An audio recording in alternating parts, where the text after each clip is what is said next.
c'est pas parce que vous les comprenez que vous allez arriver à vous habituer. Donc du sadisme, c'est qu'il va vraiment prendre son pied à faire le mal. Et ça le recharge, il se sent vivant pendant la dispute. Et une fois que la dispute s'est terminée, bah lui il se sent mieux. Mais vous vous sentez moins bien et vous vous sentez vidé. Ça veut dire que vous essayez de manipuler l'esprit des autres personnes pour qu'ils vous perçoivent dans leurs pensées d'une certaine manière. Et vous voulez contrôler l'image que les autres ont de vous. Lorsque vous vous trouvez face à ce genre de personnes et que vous leur expliquez « ce que tu fais me fait du mal, ce que tu fais me fait souffrir pour telle raison », c'est pour ça qu'ils arrêtent pas. Pourquoi est-ce que les personnes au comportement pervers narcissique vous traitent comme ça? Je veux dire, qu'est-ce qui les motive à détruire une personne comme elles le font? Et surtout, pourquoi est-ce qu'ils vous harcèlent jusqu'à la mort et qu'ils sont aussi acharnés et récalcitrants à pas vous laisser partir, à se venger, enfin... Bref, c'est une question que vous vous posez souvent si vous avez été confronté à ce genre de personnes dans la vie, et je le sais, parce que vous me la posez souvent en consultation. Une des demandes les plus fréquentes, c'est que je vous aide à comprendre pourquoi il fait ces choses-là. Et je sais que c'est dur pour une personne plutôt gentille, empathique, comme vous l'êtes peut-être, de conscientiser que ce genre de personnes existent et qu'ils puissent avoir les motivations qu'ils ont et que je vais vous exposer dans cette vidéo. C'est dur pour un gentil de concevoir la méchanceté gratuite et on va parler de ça aujourd'hui. Voici leurs 3 motivations qui vont guider tous leurs actes, toutes leurs expressions, toutes leurs pensées. Ce sont aussi les 3 choses qu'ils vont chercher chez vous. Ces 3 motivations, elles forment un paradoxe. On va voir tout ça avec des explications claires et simples comme d'habitude, alors c'est parti, mais juste avant, j'ai un disclaimer à vous faire, un petit avertissement. Les amis, comprendre un pervers narcissique, tout ça, c'est bien, ça peut vous aider pour votre compréhension personnelle de ce genre de troubles. Ça peut aussi vous aider à comprendre pourquoi ils vous poursuivent si vous les avez quittés, par exemple, pour savoir comment vous comporter avec eux pour qu'ils arrêtent. Mais en aucun cas, la compréhension, il faut que ce soit un frein à la rupture. Je veux dire, c'est pas parce que vous les comprenez que vous allez arriver à vous habituer. C'est pas parce que vous comprenez pourquoi la résistance de la plaque de cuisson vous brûle que ça va pas vous faire mal si vous laissez votre bras dessus. Les personnes au comportement pervers narcissique, c'est pareil. C'est des personnes qui veulent pas votre bien, qui veulent vous enfermer, qui veulent que vous leur apparteniez. Et c'est pas parce que vous allez comprendre ce genre de choses que vous allez, par miracle, savoir comment vous comporter avec eux ou débloquer en vous la bonne manière de les traiter pour qu'ils arrêtent d'être comme ça. Non. Tout ce que je vais vous donner aujourd'hui, c'est des choses qui, si vous faites face à une personne qui a vraiment un trouble de la personnalité narcissique avec un emploi de mécanismes pervers, ben, ça va pas vous aider à le changer. Ça va juste vous aider à mieux... vous faire une image mentale de cette personne pour avoir moins d'attentes, pouvoir anticiper ses réactions et pour plus attendre qu'ils finissent par être gentils avec vous si vous vous comportez comme il le faut. Bon, sur ce les amis, voici nos 3 clés de compréhension. Alors, premièrement, pourquoi est-ce que les pervers narcissiques agissent comme ils le font? Leur première cause d'agissement, ce sont les pulsions sadiques. Ah, ils en ont, hein, et j'exagère pas en disant ça, c'est factuel. Une pulsion sadique, ça veut dire que c'est quelque chose qui est d'ordre pulsionnel, donc qui va venir principalement en instinct du corps, de manière réflexe, et qui est pas réfléchi. C'est du sadisme. Donc du sadisme, c'est qu'il va vraiment prendre son pied à faire le mal, qui va prendre du plaisir à faire le mal. Et souvent, les personnes gentilles se disent « oui, mais une personne comme ça, qui est sadique vraiment, bah ça peut pas exister. » Comme si ça existait que dans les films ou les reportages ou ce genre de choses. Alors que si, ça existe. Le pervers narcissique, c'est quelqu'un qui se plaît à détruire l'autre. Donc quand il va exercer une vengeance, selon lui, sur vous, et vous détruire psychologiquement ou certains aspects de votre vie sociale, bah lui, ça lui fait plaisir de le faire. Alors c'est un plaisir malsain, c'est pas un plaisir d'épanouissant, certes, mais c'est quand même une source de plaisir, une sorte de jubilation malsaine qu'il en retire. Quand il crée des disputes qui durent 4 heures, bah c'est lui qui les crée. Vous avez rien fait, et lui il commence à vous embrouiller, il vous laisse pas vous justifier, il détourne la conversation, il écoute pas vos explications, il fait tout pour que la dispute dure le plus longtemps possible. Et ça le recharge, il se sent vivant pendant la dispute. Et une fois que la dispute s'est terminée, bah lui il se sent mieux, mais vous vous sentez moins bien, et vous vous sentez vidé. Et encore un autre exemple, combien de fois j'ai entendu des personnes me dire, pendant qu'on se dispute, ou pendant qu'il me tape, encore plus grave, hein, fuyez les amis, bah, il rigole, ou il a un sourire de satisfaction pendant les disputes, ou il pouffe de rire de manière bizarre pendant les disputes. Donc oui, les personnes au comportement pervers narcissique ont des pulsions sadiques. Ils se soulagent, et ils tirent une source de jouissance malsaine dans l'action, causer la souffrance psychologique ou physique à leur interlocuteur, donc à vous. Et j'apporterai une nuance, c'est qu'une personne qui a un instinct sadique, c'est pas la même chose que quelqu'un d'égoïste. Quelqu'un d'égoïste, c'est quelqu'un qui pense qu'à lui, et si ses actions causent du tort aux autres, bah c'est pas grave, il s'en fout. Le pervers narcissique, c'est pas comme ça. Il a aussi ça, mais au contraire, il va trouver une jouissance dans le fait que ça cause du tort. L'égoïste, il s'en fout que ses actions causent du tort. Le sadique, ça lui plaît.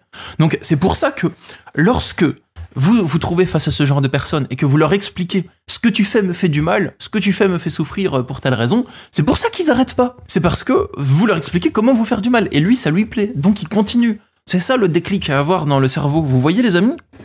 Quelqu'un qui veut votre bien. Si vous lui dites quand tu fais ça je souffre, logiquement il va arrêter. Voilà, si moi je veux que vous soyez en bonne santé, si je fais quelque chose qui cause votre souffrance, vous allez me le dire, et je vais dire « Oh pardon, je savais pas », et donc à ce moment, je vais arrêter. Donc vous, peut-être que vous fonctionnez comme ça aussi, comme je viens de le décrire.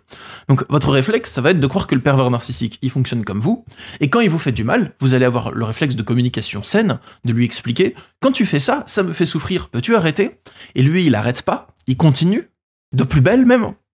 Parce que ce qu'il veut, c'est vous faire du mal. Donc si vous lui donnez le mode d'emploi, alors quand tu fais ça, je vais souffrir de telle manière, et quand tu fais ça, je vais souffrir de telle manière, bah lui, ça l'arrange, il peut continuer. Et je vous demande pas de me croire sur parole, hein, parce que je sais que pour certains d'entre vous, ça peut être dur à croire ce que je raconte, mais juste, voyez si ce que je dis, ça fait sens pour vous. Est-ce que, à chaque fois que vous lui dites que quelque chose vous fait du mal, il continue à le faire encore plus fort, comme si ça l'arrangeait que vous lui ayez dit? Voilà, réfléchissez à ce que je vous ai dit et voyez si ça colle à votre situation. Maintenant, on passe au deuxième point. Sa deuxième motivation, après les pulsions sadiques, c'est de créer l'image d'une bonne personne dans l'esprit des autres. C'est ça le narcissisme.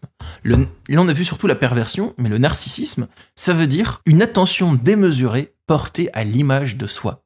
Et ça passe pas forcément par le corps physique. Il faut que vous compreniez ça, parce que souvent, on a une image qui est fausse dans notre esprit que narcissique égale quelqu'un qui fait super attention à son corps physique. Et non, ça n'a rien à voir du tout. C'est deux phénomènes psychologiques différents. Une personne peut faire attention à son corps physique, entretenir son corps physique pour elle, parce qu'elle se plaît elle-même comme ça. Mais elle s'en fout de ce que les autres pensent. Ça arrive, c'est une des motivations qui peut faire en sorte qu'on ait un corps physique décoré, ou qu'on se décore, qu'on se maquille, qu'on s'habille bien, qu'on se muscle, ou tout ça, voilà.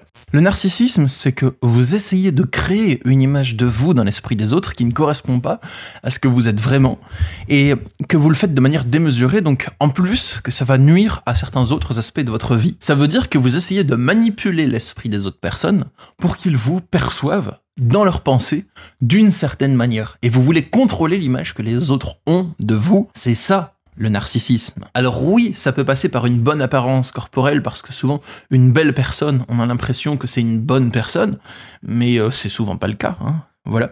Mais c'est ce qu'on veut créer dans l'esprit des autres. Après, c'est un trouble de la personnalité qui se construit d'une certaine manière avec ses spécificités. Donc, le pervers narcissique, lui, l'image qu'il veut créer dans l'esprit des autres, c'est être une bonne personne. Et pour ça, ça passe par jouer la comédie, se dépeindre en tant que victime d'autrui, parce que le pervers narcissique, il a envie qu'on le voit comme une victime, parce qu'une victime, c'est souvent vu comme une bonne personne, parce qu'il subit, voilà. Donc le pauvre, il subit, et donc c'est un rôle de gentil qui subit ce qu'un bourreau, vous, lui infliger. Enfin, c'est ce qu'il veut que les autres croient, hein. Je sais que c'est pas la vérité. Il va peut-être participer même à des œuvres caritatives, il va peut-être faire des bonnes actions, aider les gens, s'attribuer une place de pouvoir, être redevable auprès des autres, enfin, il veut manipuler tout son environnement pour que les gens le voient comme un gentil, et pour pouvoir continuer à être méchant dans le privé. Et c'est ça le paradoxe. Et ensuite, il y a une troisième motivation, on va voir, ça vient compléter le tout. Le paradoxe, c'est que il veut faire le mal tout en étant vu comme un saint. Il veut être un diable dans le privé, tout en étant vu comme un saint dans le public.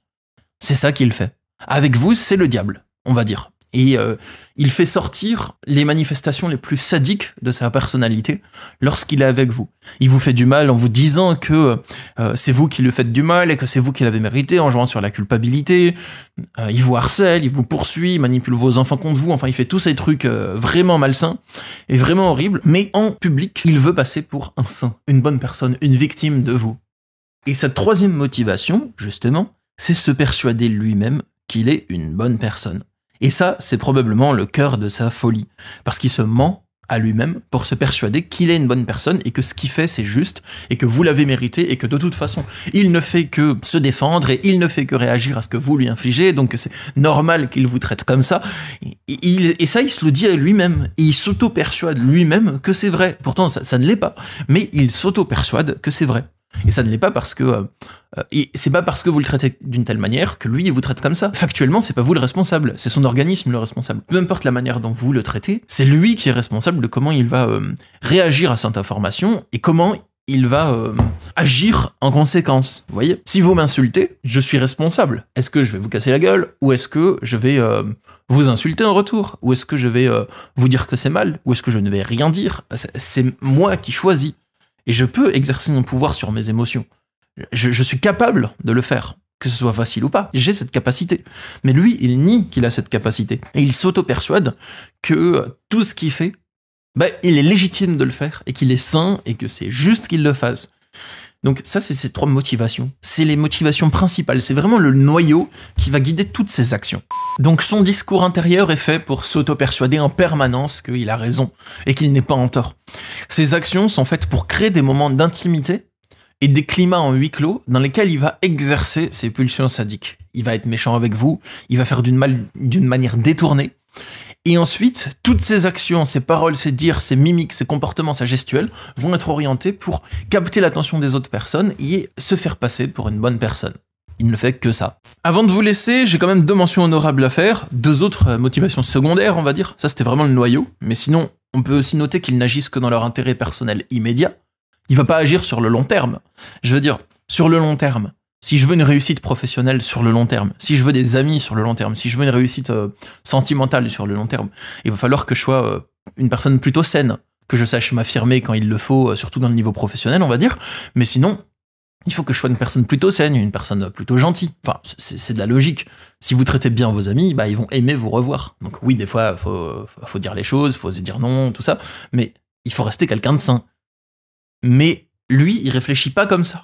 C'est pour ça que les pervers narcissiques, ils ont un cadre social qui, si ils n'ont pas une femme qui reste sous emprise pendant trop longtemps, se renouvelle en permanence. C'est pour ça qu'ils n'ont pas d'amis de très longue date, ou bien quelqu'un de complètement malléable qu'ils arrivent à manipuler sur une très longue date. Mais sinon, c'est pour ça que souvent les pervers narcissiques, ils n'ont pas d'amis, ou bien ils ont des amis de longue date, mais c'est juste des relations très superficielles. Ils les appellent mes amis, mais c'est des relations vraiment mondaines, très superficielles, où ils vont pas aller au profond des choses, ils vont pas les côtoyer pendant longtemps, donc leurs amis vont pas leur demander de se remettre en question. Et c'est ce genre de relation-là qu'ils arrivent à conserver. Et deuxième mention honorable, la vengeance et la punition. Ce sont des êtres qui se vengent quand ils estiment qu'on leur a commis un tort, et souvent ce tort, c'est pas un tort, souvent ce tort, c'est juste que vous avez refusé de vous soumettre à leur volonté. Bon, en guise de conclusion, du coup, si vous souhaitez avoir mon aide pour faire face à ce genre de personnes et pour vous en sortir psychologiquement, ou bien savoir quoi faire pour vous en sortir physiquement, ou bien les comprendre, voir s'il y a quelque chose à faire, ou voir si votre conjoint il y correspond ou pas, bref, si vous avez des questions sur ce genre de relation, c'est un domaine auquel je suis très habitué, parce que je fais ce métier depuis 2015. Il y a le lien dans la description pour réserver un rendez-vous avec moi, et j'ai des disponibilités sous quelques jours en général. Et deuxièmement, je le dis pas assez souvent les amis, mais fuyez. Comme je vous ai dit en début de vidéo, les comprendre, c'est intéressant, c'est utile, mais le plus important, c'est de vous écarter des méchants pour avoir une vie paisible. C'est ce que je vous encourage à faire, vous écarter des méchants.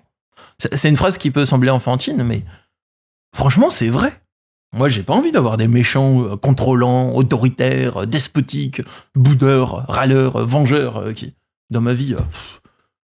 j'ai vraiment pas que ça à foutre, voilà, de ma vie. Voilà, désolé, mais faut dire les choses, au bout d'un moment. J'ai pas que ça à faire de ma vie que de me coltiner ces gens-là, en fait. J'ai tellement à faire. Je crée des vidéos, j'écris mon livre, j'essaye de dormir quand je peux. Je fais des consultations, j'adore ça, je vois mes amis, j'ai des voyages. J'ai pas la place, en fait, dans ma vie pour ce genre de personnes. Je préfère tellement être seul que d'être avec un méchant. Parce que quand vous êtes avec un méchant, vous êtes seul. C'est ça que vous comprenez pas. Je dis ça, enfin, j'en sais rien, peut-être vous le comprenez en vrai, mais c'est ça qu'il y a beaucoup de gens qui comprennent pas. Souvent, on a peur de quitter ces gens-là parce qu'on a peur d'être seul après. Ça peut être une des peurs qui nous empêche. Bon, il y en a plein d'autres, culpabilité, redevabilité, enfin, il y en a plein. Mais une des peurs, ça peut être la peur d'être seul. Mais si vous êtes seul, vous pouvez rencontrer des autres personnes, amicales ou sentimentales. C'est possible. Mais avec lui, c'est pas possible. Donc, vous préférez être avec quoi? Une sorte de bourreau tyrannique, despotique, colérique, ou avec du vide? Moi, je préfère le vide. Ah bah, perso, je préfère 1000 fois le vide. J'aime bien être seul, moi. Voilà, les amis. Et si vous aimez pas être seul, et que vous aimez être entouré, bah, virez-le. Parce que tant qu'il est là, vous pouvez pas vous entourer. Vous êtes condamné à la solitude. Tant qu'il est là, il vous coupe de vos relations sociales, de vos amis. Il vous pousse à vous brouiller avec votre famille, du moins, les membres de votre famille qui sont pas pervers narcissiques. Du coup... voilà, moi, je préfère... Enfin, si je veux être entouré, je sais qu'il faut que je vire ces personnes de ma vie, voilà. Dans le cas où il y en aurait. C'était tout pour moi pour aujourd'hui. Rendez-vous dans quelques jours pour une prochaine vidéo. Bye les amis!